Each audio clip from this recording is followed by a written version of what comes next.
Rocha, economista-chefe da Claritas Investimentos, e hoje nós falaremos a respeito do cenário macroeconômico do mês de setembro. Nós iremos falar tanto em relação ao cenário global, como em relação ao cenário de Brasil.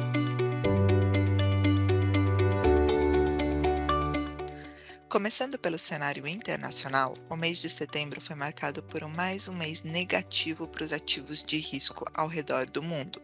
No último mês, a Bolsa dos Estados Unidos, o S&P, caiu mais de 9%, na Europa a queda foi de mais de 6% e o índice Hang Seng da Ásia caiu mais de 5% por lá. Na nossa avaliação, essa forte queda das bolsas esteve de novo explicada naquela conjuntura que, na nossa opinião, é muito desfavorável no cenário global. Uma conjuntura ainda de inflação muito alta, taxas de juros subindo, com os bancos centrais ainda não conseguindo indicar para a gente qual que é o nível dos juros final, e nesse interim, uma desaceleração do crescimento econômico, com uma discussão que é inevitável a respeito de uma recessão global. Quando nós olhamos todos os pilares dessa conjuntura desfavorável, ao longo do mês de setembro, nós tivemos notícias ruins em todas essas frentes.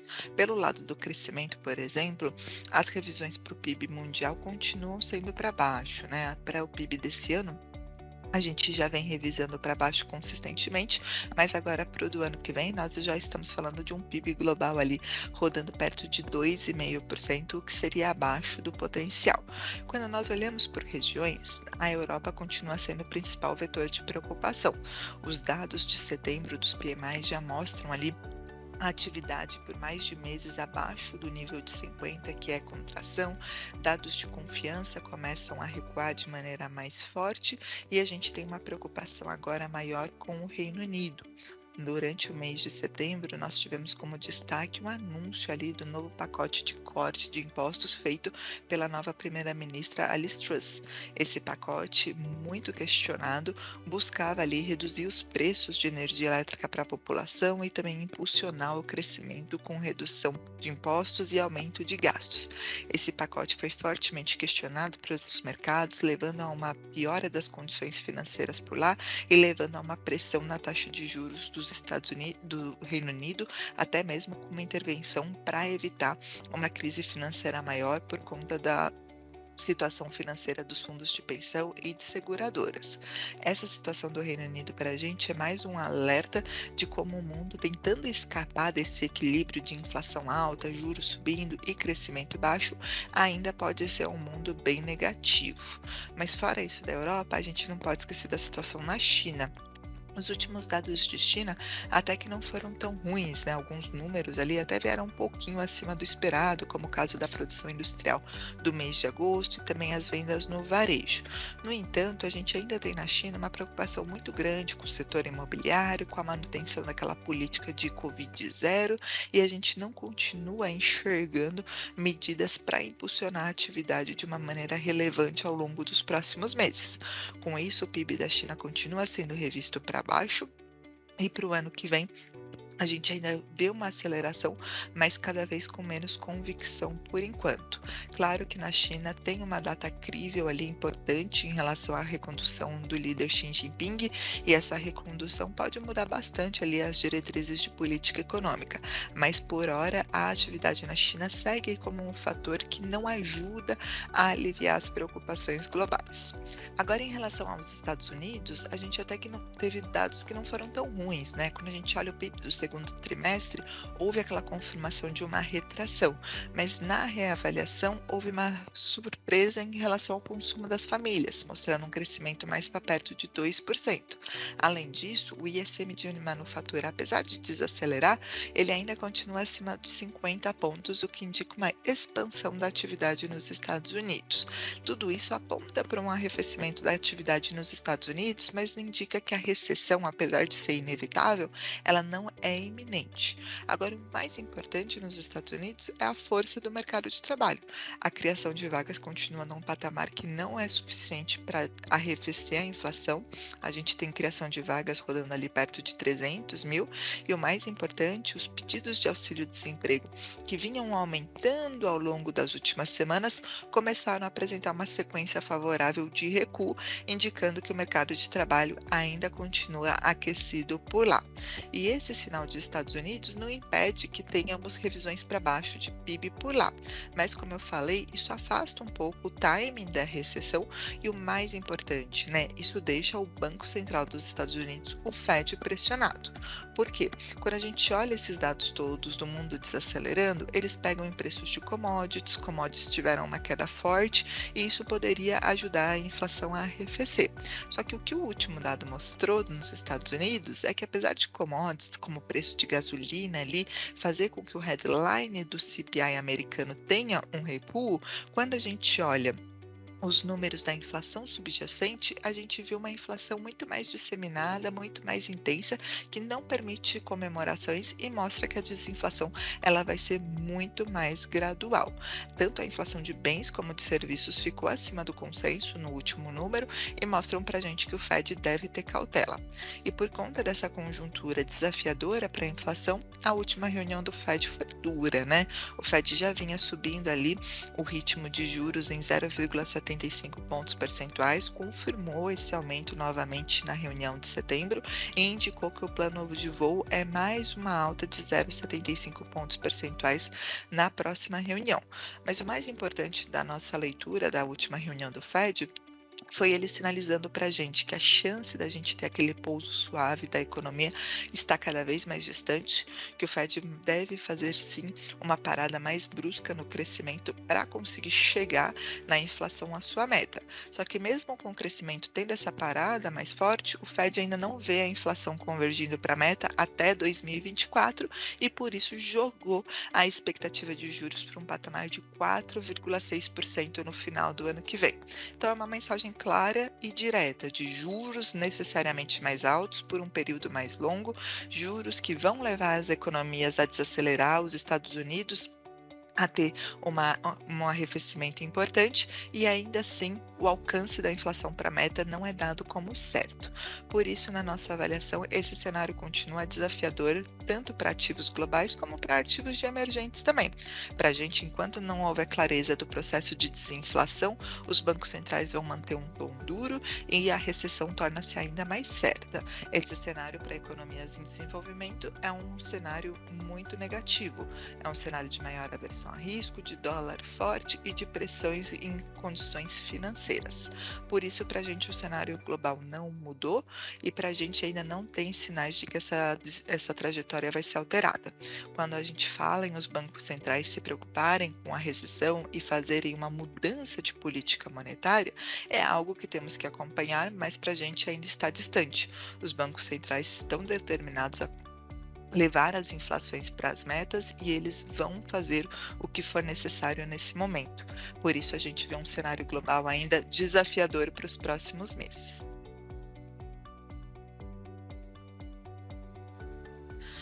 Em relação ao cenário doméstico, o Brasil de novo teve uma performance melhor no mês de setembro. É verdade que esse cenário bem negativo global pesou na nossa taxa de câmbio. O nosso real não ficou imune a uma desvalorização das moedas em relação ao dólar e o real perdeu ali mais de 4%, voltando para casa dos 5,40. Mas vale chamar a atenção que mesmo o real tendo essa desvalorização, ele performou melhor do que outras moedas emergentes. Agora, o mais importante foi que a nossa bolsa continuou performando melhor, a gente conseguiu segurar uma alta ali de 0,5%, a terceira alta mensal consecutiva, e as taxas de juros no mercado futuro apresentaram nova queda. Na nossa avaliação, o que continua explicando esse bom desempenho dos ativos no Brasil é aquela expectativa de que o Brasil ele está melhor posicionado nesse ciclo global, né?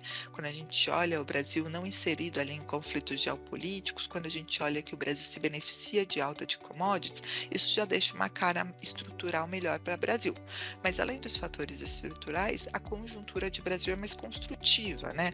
A gente tem falado de surpresas com o crescimento, a gente tem falado que a inflação já arrefece por aqui e que o Banco Central do Brasil seria o primeiro a achar qual que é essa taxa de juros terminal. Todos esses vetores foram fortalecidos ao longo do mês de setembro. No campo da inflação, o IPCA 15 do último mês apresentou deflação de 0,37. É verdade que essa deflação foi explicada ali muito por conta de queda de preços de telecomunicações e de gasolinas, dois fatores que são pontuais, né, por conta dos reajustes da Petrobras e também por conta do PLP 1822. Só que apesar desses fatores explicarem a deflação, a abertura da inflação foi muito favorável. A gente finalmente viu ali algum arrefecimento de serviços, de produtos industriais e, consequentemente, dos núcleos apresentando um arrefecimento. Não quer dizer que a batalha de inflação está ganha, mas isso ajuda as expectativas para esse ano continuarem recuando, né? A gente já fala do IPCA esse ano ali abaixo de 6% e conseguem evitar também deterioração das expectativas para os próximos anos. Para 2023, a gente ainda não vê o IPCA na meta, mas aquele balanço de riscos que por muitos meses foi desfavorável começa a ficar mais construtivo. A gente tem queda de commodities lá fora, num ambiente do real aqui de lado, os preços industriais arrefecendo, com o cenário de recessão isso é menos pressão. O único fator negativo é serviços por conta de crescimento, mas para a gente o balanço mudou e isso para de piorar as expectativas. Nesse contexto, na nossa avaliação, o Banco Central fez corretamente em confirmar o encerramento do ciclo de aumento de juros. O Banco Central manteve a Selic em 13,75 na última reunião e, apesar de ter sido uma decisão ali com dissenso, a mensagem mais importante para a gente em relação à comunicação do Banco Central foi o objetivo de manter essa Selic estável por um período prolongado.